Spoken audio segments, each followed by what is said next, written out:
Hello! Hi guys and welcome to my channel. This is my first YouTube video and I'm excited. I've been wanting to make a YouTube channel for a while, but I was inspired by Annie to finally start. If you don't know who Annie is, she also just recently started making YouTube videos and she's a friend of mine.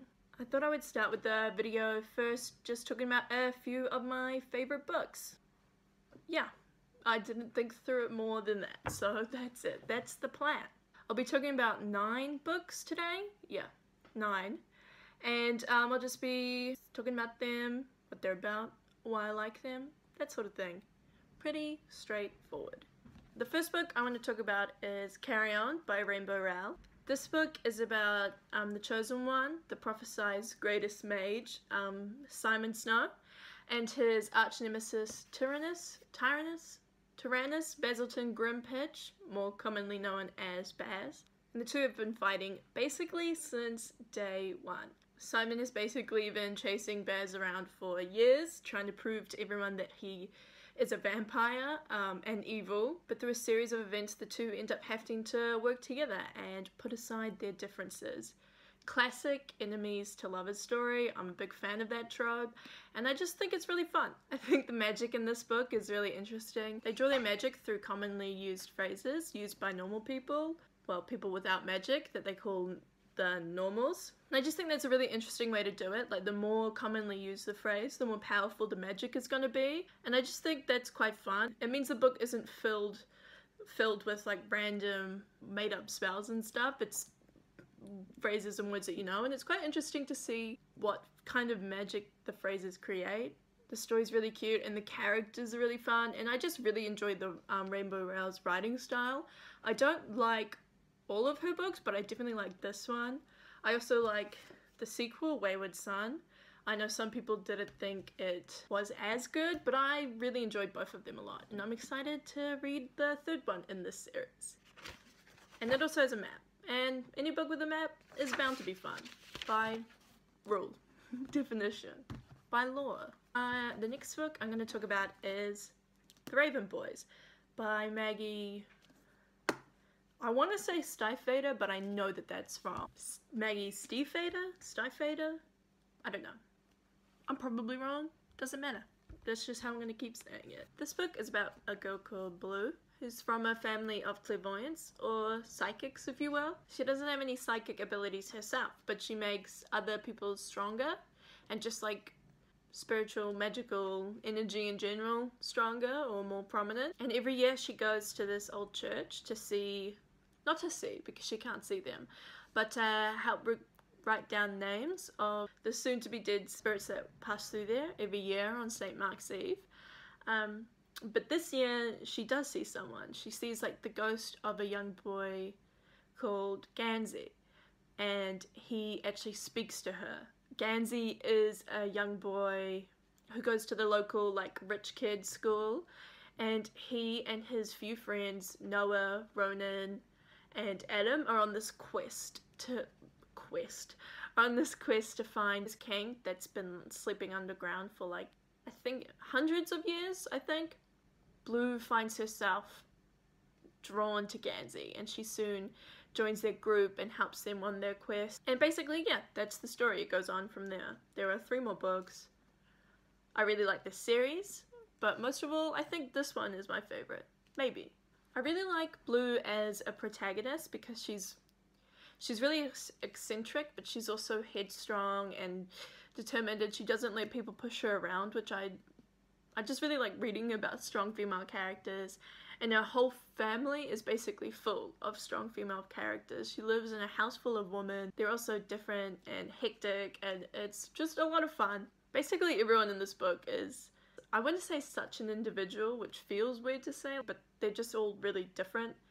Also, Blue and Gansey and all his friends, they just flow really well together as a group. All their conversations feel really natural, and I really like that about it. And I also found myself caring about all of them really quickly, which I think is really important in a book. I like how magic is in this book. It's really subtle and just hidden in the day-to-day world, and it feels like, not like it could be real because, you know, it's magic, but it feels like, well, it feels like it could be real. And then all of a sudden it goes out of control and so hectic, and everything goes crazy really really quickly. And the romance is just really bittersweet in this series. Like it's really tragic, but also the attraction between her and Gansey is just really clear from the beginning, but their relationship like develops really slowly. It's like it's quite a slow burn romance, and usually I find that annoying, but I really like it in this book and this series. And that's all. Next book. The next one I'm talking about is I'll Give You the Sun by Jandy Nelson. I've had this book for a long time, and for a while I called it my favorite book. I don't now, because I can't commit to a favorite because I'm just wishy-washy like that, I guess. I'll Give You the Sun is about two twins, Noah and Jude, and it's told from both of their perspectives, but 3 years apart, and it like jumps between them throughout the book, which I think that's quite a fun way to do it, because Noah's perspective is when they're 13 and when him and his twin are really close, and then something horrible happens, and Jude's perspective is from when they're 16 and they're not close anymore, and it's after the incident, the event. And it's just interesting to slowly figure out what brought them to be that way, and also see Jude try to get them to like reconnect. When they're 13, Noah is struggling with the relationship with his dad, because his dad really wants him to be like a strong and manly kind of guy, and Noah just is not that way. And he's also being bullied because the kids at school think he's like weird, and he doesn't really have any friends until this kid moves in next door and they instantly like click. Noah is also an artist, and I think the way that Jandy Nelson writes about people's artwork, like I can fully picture every piece that Noah creates in this book, and I think it's rather wonderful. Later on, after the event, Jude is struggling with a lot of guilt, and she's also trying to like avoid relationships with boys altogether, and it's watching her struggle with that. And then she meets a guy, and she's trying to forcibly shut the door on her attraction with him, but she has to keep meeting him because of the circumstances. I think it's a beautiful and rather sad tale. I don't want to call it a tragic book because the ending is quite hopeful, but there is a lot of sadness and complicated emotions throughout. I really like the way that Jandy Nelson writes. It's like I get really quickly absorbed in her books. It's like she writes in metaphors, which doesn't really make sense to say, but that's the only way I can think of to explain it. It's just really touching, and the romances are so visceral, and I'm just a big fan of this book. I don't know if that's a good explanation, but I can't even remember what I've said, so I'm just gonna move on. The next two books I'm going to talk about are books that actually Annie recommended to me. Annie's recommended me a lot of books over the years, and I've only read 2, and I've loved them both like immediately, so I should probably get around to reading her other recommendations, but I haven't, so here we are. The first one is All the Bright Places by Jennifer Niven. This recently got made into a Netflix movie, and I haven't watched it because, for 2 reasons. 1, I'm scared that it's not going to be good. 2, I don't know if I can go through that emotional stress again. All the Bright Places is about Violet Markey and Theodore Finch. The two both struggle with a lot of depression and suicidal thoughts. It's a very heavy book. Violet says because her sister recently passed away and she can't really deal with it. And Theodore, I don't remember his family situation because it was a long time ago that I read it, but I also think he just has clinical depression. I'm not sure. I know a lot of people didn't like the way depression was written about in this book. I think a few people said it romanticizes it. I didn't feel that way when I read it when I was like 14. I haven't read it since, but that's my only impression I can give on it. The two meet when they're both on the bell tower, on the school bell tower, considering jumping. For Theodore, this is a common occurrence for him, I gather, but Violet not so much, and he ends up talking her down. That's how they meet. And then the two have to hang out more when they're put on a school project together. It's like a big school project. As the two work together, they bond and slowly fall in love. I think the connection between them, it feels really genuine, like it doesn't feel forced. and it's kind of beautiful and tragic, and this book is definitely tragic. I cried for like a week after I finished this book, and for those of you that know me, then you know that I love to reread books, and I have only been able to read this once, and I think that says a lot. It's just so sad, but it's really beautiful as well. This is one of those books that as soon as I started reading it, I had to finish it as soon as possible just because I had to know what happens, and I think that's a sign of a good book, personally. And that's really all I have to say about it. I know Annie talked about this book in one of her videos. I'll try to link it below because I think she expressed what it was about a lot better than I did, if you want to hear more about it before reading it yourself.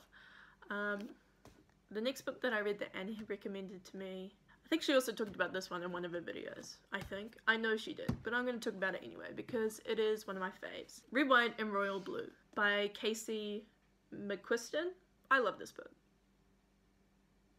Suffice to say, I read this recently and read it in about 2 days, and then I immediately wanted to reread it just because I couldn't deal with the fact that it was over.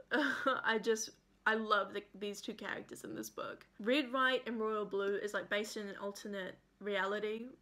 Feels weird to say, but like an alternate timeline where instead of Donald Trump, the United States elected their first female president. The story follows her son, Alex Claremont Diaz, and his feud with his counterpart in Great Britain or the UK, Prince Henry. I think he's a Prince of Wales. I'm not sure. At a royal wedding, the two end up in a very public kerfuffle, which makes the tabloids go crazy. And an election is coming up, and so Alex's mum is really worried about bad press. The two are forced to act as best friends for damage control. As I've said, I love the enemies to lovers trope, especially when it's done right, and this one definitely is. It doesn't feel like a lot of times when they do the enemies to lovers, when people do the enemies to lovers trope, the two are far too cruel and mean to each other that for me, it just feels like a bit much that they fall in love. Like, it makes the characters seem like hateful and rude, and I can't get behind it. But this one is really straightforward, and the two aren't too cruel to each other. I don't think so. It's more Alex acts like a bit of a dick. It's mainly like sarcastic comments rather than actual cruel things to say, and they quickly get over the misunderstanding and slowly develop a genuine and real connection. The writing in this book is just so good. So good. I don't know if Casey McQuiston has written any other books, but I really want to quickly find out because I love the way she writes. And the attraction between the two is just so well done. It feels so real, so like visceral. I don't know. It's also just really cute. It's a cute book. It's a fun romance. I want to say there are some serious topics discussed in this book, but I don't think it needs like a trigger warning or anything. It's just, I don't know, some heavy things are discussed later on in the book. And that's all I really want to say about it. That's it. There are only 4 more books. Hopefully I haven't gone on too long. The next one I want to talk about is Hereafter by Tara Hudson. This is a really nostalgic read for me because I started reading it when I was like 12 and I've reread it like 4 times since then. I haven't read it recently, but actually talking about it makes me want to. Hereafter is about a girl called Amelia. And the thing about Amelia is that she's dead. Full ghost, and she often finds herself back at the place of her death, like in a lake, reliving the moments of her drowning, and it's really awful and horrible until she like wakes up from it. She calls it like waking up from a nightmare, but obviously you don't really sleep when you're a ghost, so it's more like I don't want to say a vision, but yeah, it's like that. And usually she just gets up out of the lake and leaves. But this time she sees a boy who is also knocked down and drowning. And she desperately tries to save him, but obviously she can't do anything, she's a ghost, until finally she does actually wake him up, and he like sees her, which is crazy, insane. And she thinks that's that, until he comes back to the place of the drowning, like a lake. He comes back to it, and he can still see her, and he talks to her. It follows their relationship from that point, and them trying to figure out like who Amelia was, because she doesn't remember anything apart from her name and how she died. It's really intense. I would say it's intense and emotional and a little bit spooky. I think it's a little bit creepy, but I'm easily scared, so that might just be me. I think this one, their relationship, from what I remember, it's also a slow burn, and the relationship between them is really it's really tender and gentle, and it's really sweet, and it's really nice to slowly see Amelia come out of her lonely shell and become more of the person that she used to be, and actually have fun. Those moments are so sweet, but then you're brought back quite to the heavy reality that she's straight up a ghost, and it's really hard to have a relationship with a ghost, obviously. It's just really bittersweet. I know that there's a sequel to this book called Arise. I haven't read it yet because I'm really nervous that it's not going to be good, and I'm also I don't know if I can deal with the stress of them having more relationship problems. I just really need them to be happy, if that makes sense. I really do care about these two characters, but I will eventually read it. I hope it's good. Next one. I don't know why I bothered showing this because it doesn't have a cover. The next book I'm talking about is The Universe vs. Alex Woods by Gavin Extance. I don't know how to say that, but yeah. This book is about Alex Woods, who is 10 years old when a meteorite straight up crashes through his ceiling and hits him straight in the head. He miraculously survives, but he develops a case of epilepsy. This leads to his fascination with space throughout the book, which is just so oddly wonderful. I don't know, his love for space is just really nice to read about. The book kind of follows him and his struggles with school because he's considered that weird kid and he's bullied a lot. And it also follows his friendship between him and this old grouchy neighbor guy called Mr. Peterson. It's a really wonderful story. I also think this book is really funny. It's full of sarcastic humor that I really enjoy. I want to say it's unique and unexpected, but I feel this day and age no story could be unique, but it just felt that way for me. I've reread this book a lot. The characters are so fun and interesting, and Alex as a character is so straightforward, and he's just really an interesting character to follow. I also felt smarter after reading this because Alex is a really bright kid, and he talks about all these complicated things, and well, I think they're complicated because I'm not that smart. I would say it's another sad story. I cried a lot at a certain point in this book. I haven't read anything else by Gavin Extance, but I would like to. 2 more books. The next one is the one and only memoir out of these. I don't read a lot of memoirs or non-fiction because it's just not really my thing, but I really enjoyed this one. It's I Am Malala by Malala Yousafzai. I think that's how you say it. Malala Yousafzai. I'm sure I'm butchering that. This is the teen edition. I haven't read the adult edition, but I think I would probably prefer this one because most of the books I read are aimed at young adults. I don't really read a lot of adult novels. I probably should, but I don't. For those of you that don't know, Malala is a Pakistani girl. This book follows her as her hometown is taken over by the Taliban, and it follows her fight for the right to education, more specifically female education, and she basically becomes an advocate for that, and it's just really inspiring and sad, and it's really good. So the way Malala, and she wrote it with Patricia McCormick, I should say, but the way it's written just feels really natural. It's a really well put together memoir, and it flows really neatly between the series of events. It's also truly just so inspiring. It sounds really cheesy to say, but reading books like this really does give me hope for the world, that there are people out there like Malala who care and really try to make a difference. We just really need more people like her out in the world, and reading this book is one of those books that just makes me want to be a better person. This is one book that I would say I think everyone should read. And that's that. The final book on my list and in this video is Aristotle and Dante, Discover the Secrets of the Universe. I love this cover, and I love this book. This book is by Benjamin Alire Sainz. I'm definitely butchering that, and I'm very sorry. This book follows 2 Mexican-American teens told from Aristotle's perspective. Aristotle is struggling with a lot of things, mainly his emotions. He feels a lot of strong emotions and then none at all very frequently, and he struggles to understand them as well as to communicate them. He keeps a lot bottled inside. He also has a really difficult relationship with his father. His father was a soldier and he doesn't really talk about it much or talk to Aristotle about anything really, and that's difficult. He feels like he doesn't really know his dad. He's also dealing with the fact that his older brother is in prison and no one talks to him about him anymore. There aren't any of his photos in the house. It's like he never existed, and that's heavy. That's heavy.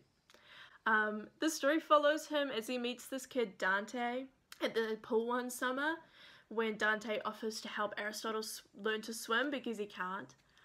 They quickly become really close and inseparable, and the story follows their really complicated and almost ever-changing relationship. This book is so touching, and I would even say beautiful. I love the way it's written. I was so quickly absorbed in this story in the book, and I finished it in like a 4-hour bus ride home. I feel like this book is really good at conveying emotions and feelings without just strictly stating them. Benjamin does it through just visual aspects and specific thoughts that people think. It's just not clear cut. It's done really, I would say, smartly, and I just really like that. I just really related to a lot of Aristotle's emotions in this book, and I think that's why it means so much to me. Yeah, it's just it's a great book. I really love this book.